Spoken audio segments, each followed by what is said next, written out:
Shalom. Mari kita mendengarkan firman Tuhan yang tertulis dalam kitab Injil Lukas pasal yang kedua ayat 41 sampai seterusnya. Saya baca untuk kita. Tiap-tiap tahun orang tua Yesus pergi ke Yerusalem pada hari raya Paskah. Ketika Yesus telah berumur 12 tahun, pergilah mereka ke Yerusalem seperti yang lazim pada hari raya itu.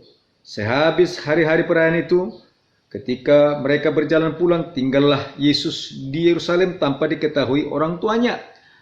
Karena mereka menyangka bahwa ia ada di antara orang-orang seperjalanan mereka. Berjalanlah mereka sehari perjalanan jauhnya, lalu mencari dia di antara kaum keluarga, dan kenalah mereka. Karena mereka tidak menemukan dia, kembalilah mereka ke Yerusalem sambil terus mencari dia.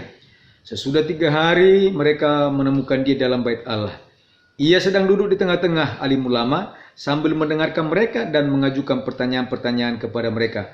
Dan semua orang yang mendengarkan dia sangat heran dan akan kecerdasannya dan segala jawab yang diberikannya. Puji Tuhan.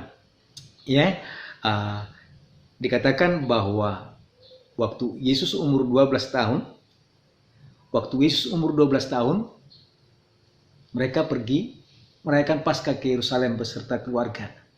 Namun di dalam perjalanan mereka dikatakan waktu mereka pulang dari Yerusalem setelah selesai perayaan Paskah itu, Yesus tidak bersama-sama dengan kedua orang tuanya. Tidak ada orang tua yang tidak cemas. Orang tua yang mencari dan mencari. Kenapa?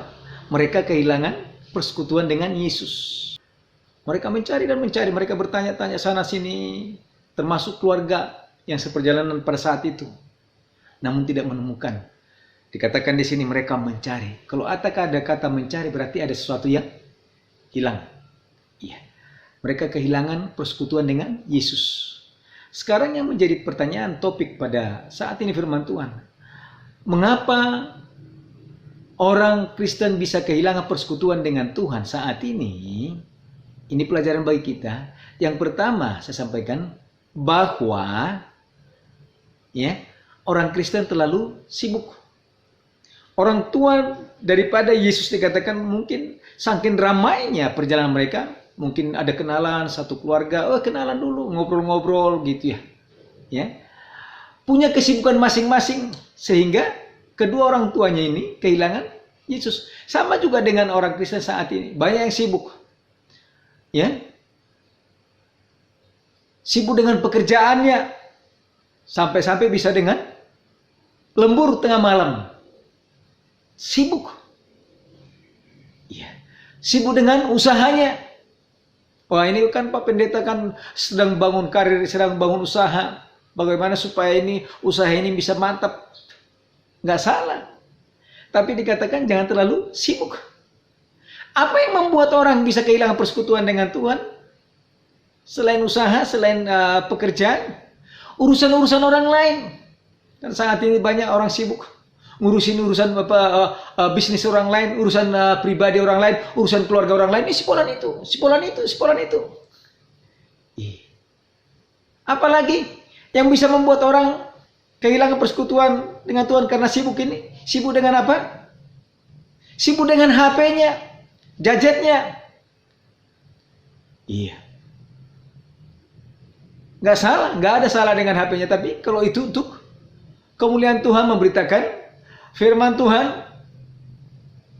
Iya. Tapi kalau sekarang ini ada yang main TikTok, ada yang main ini, ada yang main ini, ada yang main ini. Sampai dikatakan baru-baru saya lihat di media, ada seorang anak kecil, masih kecil, mungkin belum sekolah, sampai tidak bisa membuka matanya karena pengaruh gadget. Ditanya orang tuanya berapa jam satu hari, dia bilang ya lebih daripada 6 jam, 7 jam. Bayangkan seperti orang kerja. Iya, hati-hati dengan anak saudara. Gak bisa dia buka matanya. Pengaruh gadget ini luar biasa, sampai emosionalnya yang meledak-ledak. gampang marah, sibuk dengan HP-nya. Ya, artinya tidak ada waktu untuk Tuhan, tidak ada untuk persekutuan dengan Tuhan. Lihat Daud, Mazmur pasal yang kelima dikatakan, waktu pagi hari, ya, aku telah mengatur persembahanku kepadamu ya Tuhan. Bayangkan gitu, pagi-pagi Daud itu sudah mempersiapkan kehidupannya. Subuh, lihat sepupu kita, subuh itu mereka sudah ada untuk sholat. Luar biasa, saya kagum melihat mereka. Ya. Daud itu selalu mencari Tuhan. Dia tidak dipusingkan dengan hal-hal yang lain. Maria ada di kaki Tuhan. Beda dengan Marta. Sehingga Yesus menegur Marta. Marta, Marta. Perlu ada waktu bersama-sama dengan Tuhan. Dikatakan Yesus pagi-pagi meluangkan waktu untuk berdoa. Jadi perlu waktu, bukan cuma hanya pagi maksud saya. Ya, kita cari waktu kita atur waktu kita di dalam doa dan pujian dan penyembahan. Lihat, jangan terlalu sibuk.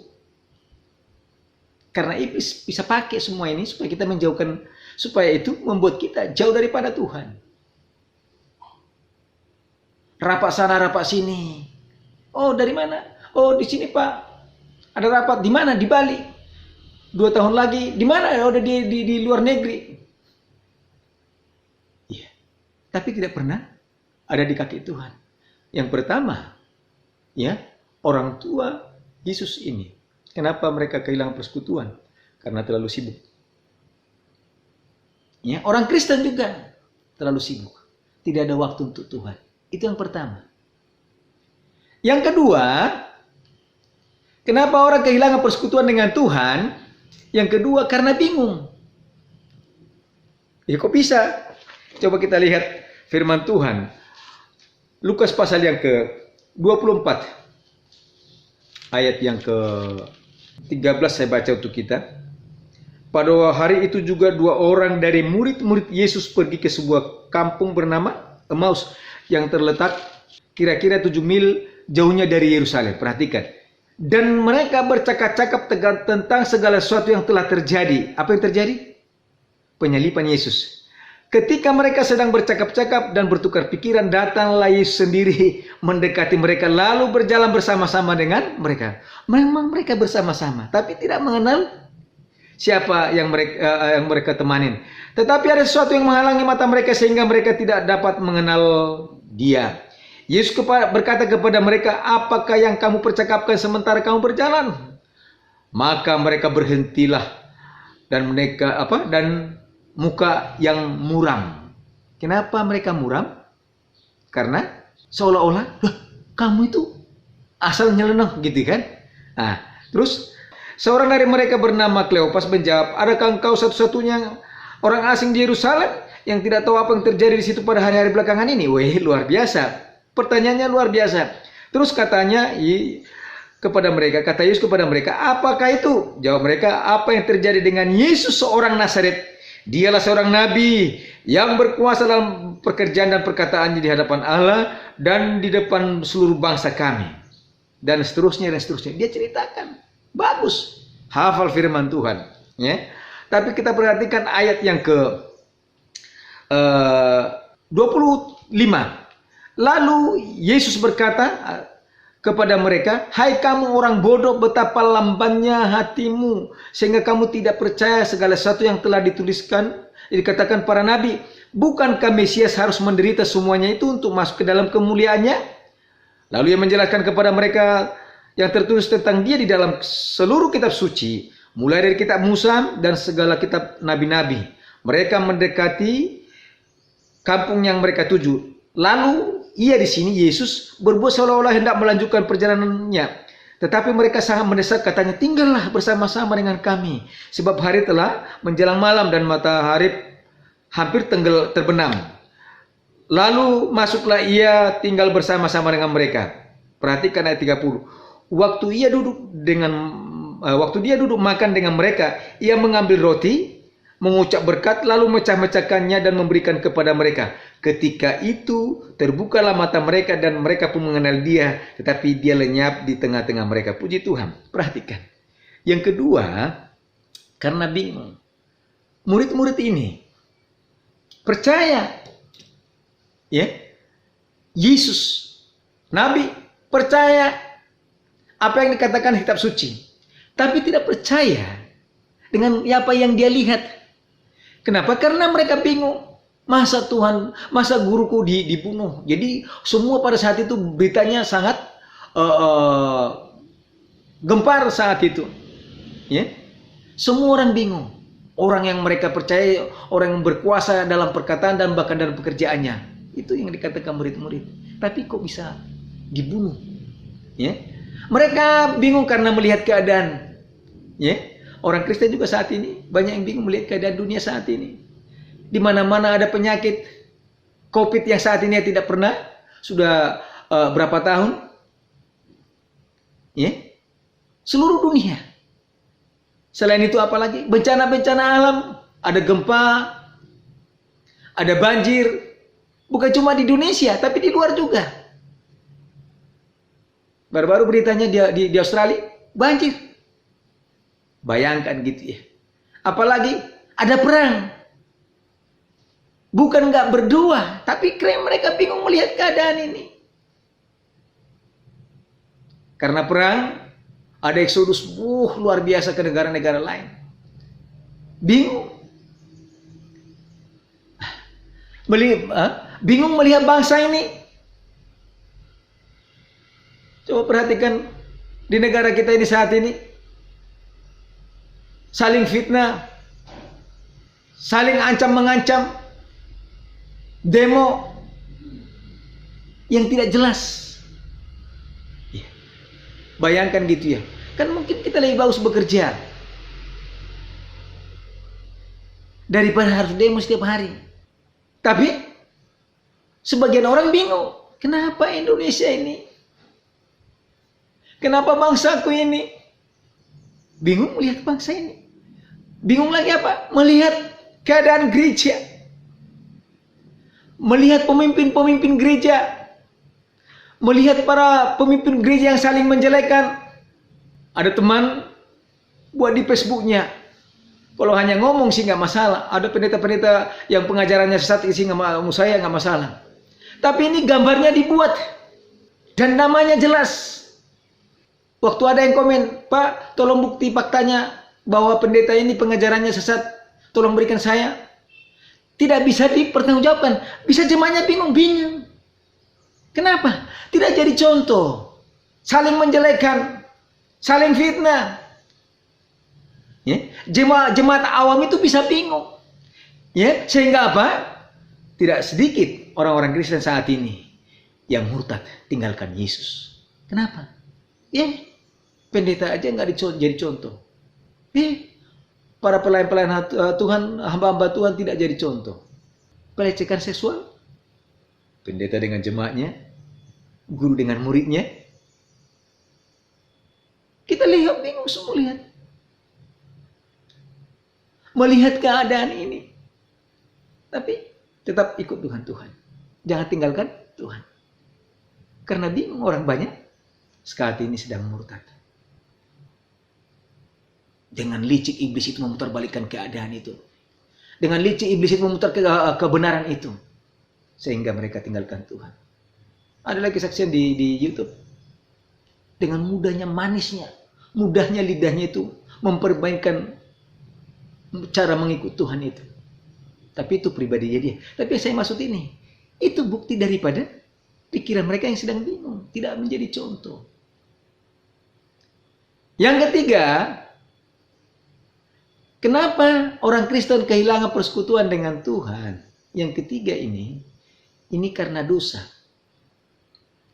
1 Samuel pasal yang ke-15 dikatakan Tuhan menolak Saul.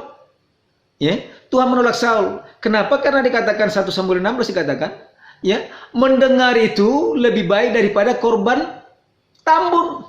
Dosanya Saul itu kelihatannya ringan, tapi ini hakiki. Ya.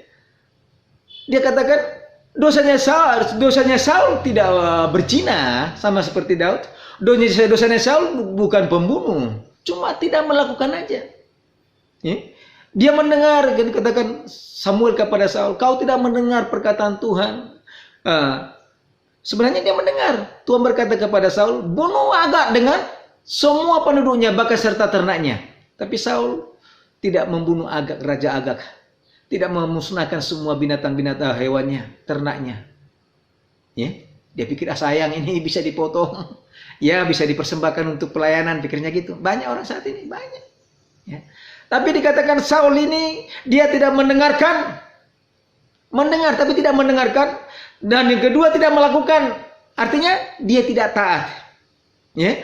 Dia lebih mendengarkan suara rakyat daripada suara Tuhan. Iya, dosa membuat kita dikatakan bukan telingaku tidak bukan kurang tajam, pendengarkan tidak kurang tajam, tapi yang membuat pemisah antara engkau dan Allahmu adalah dosa. Pemisah. Allah kita itu Allah yang Maha Kudus. Dia sayang kita, dia sayang manusia, tapi benci dengan dosa manusia. Saul ini kelihatannya dosanya kecil, cuma tidak malah karena raja tega mungkin. Aduh, nggak tega ngelihat Agag ini. Padahal Tuhan bilang bunuh. Aduh, lembunya tambun-tambun. Bisa untuk ini, bisa untuk pesta, gitu ya mungkin. Sebagian kita. Masa Tuhan nggak mengasihi? Tapi perhatikan ini. Mandatori. Harus. Ternyata dia tidak taat. Ketidaktaatan Saul membuat roh Tuhan terangkat dari dia. Sehingga Nabi Samuel berkata, Tuhan sudah mengambil rohnya daripadamu dan memilih seorang yang berkenan di hatinya. Yang ketiga, mengapa orang kehilangan persekutuan dengan Tuhan? Karena dosa. Musa berkata, dia menolak, disebut namanya apa? Anak putri Firaun, karena dia menganggap jijik karena pengorbanan Kristus. Kelihatannya, apalagi fasilitas ada, tapi dia tidak mau karena dia anggap dosa. Iya, kelihatannya kecil dosanya Saul, tapi bagi Tuhan itu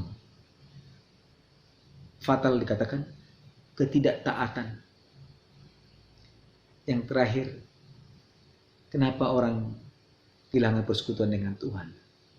Ya, saya melihat satu ini agak sedikit beda. Ya, terkadang Tuhan itu mengizinkan kita seolah bukan petak umpet. Ya, Bapak Ibu mungkin pernah jatuh cinta. Kidung pasal yang ketiga dikatakan di sana, di atas ranjangku pada malam hari kucari jantung hatiku. Perhatikan. Di atas ranjangku pada malam hari kucari jantung hatiku, kucari tapi tidak kutemui dia. Aku hendak bangun dan berkeliling kota, di jalan-jalan, di lapangan-lapangan. Kucari dia jantung hatiku, kucari tetapi tidak kutemui dia. Aku ditemui peronda-peronda kota. Apakah kamu lihat jantung hatiku? Baru saja aku meninggalkan mereka, kutemui jantung hatiku, kupegang dan tidak kulepaskan dia sampai kubawa ia ke rumah ibu, ke kamar orang yang melahirkan aku. Perhatikan, artinya apa? Ya, artinya perlu kita mencari, mengejar. Ya, sama seperti orang pacaran. Mungkin sebagian dari kita mungkin pernah mengalami waktu berkenalan dengan pasangan kita. Kalau istilah sekarang disebut pacaran.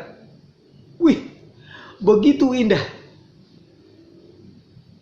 Berpacaran itu begitu indah. Ya. Apapun dilakukan demi pasangannya. Wakuncar namanya, waktu ketemu pacar. Hujan selebat apapun dia akan diterobos. Makanya ada istilah, ya, lautan akan kuseberangi, gunung akan kudaki. Ya, kalau memang di Jakarta, Gunung Sahari. Iya. Tapi itulah istilah yang dipakai karena cinta. Karena cinta.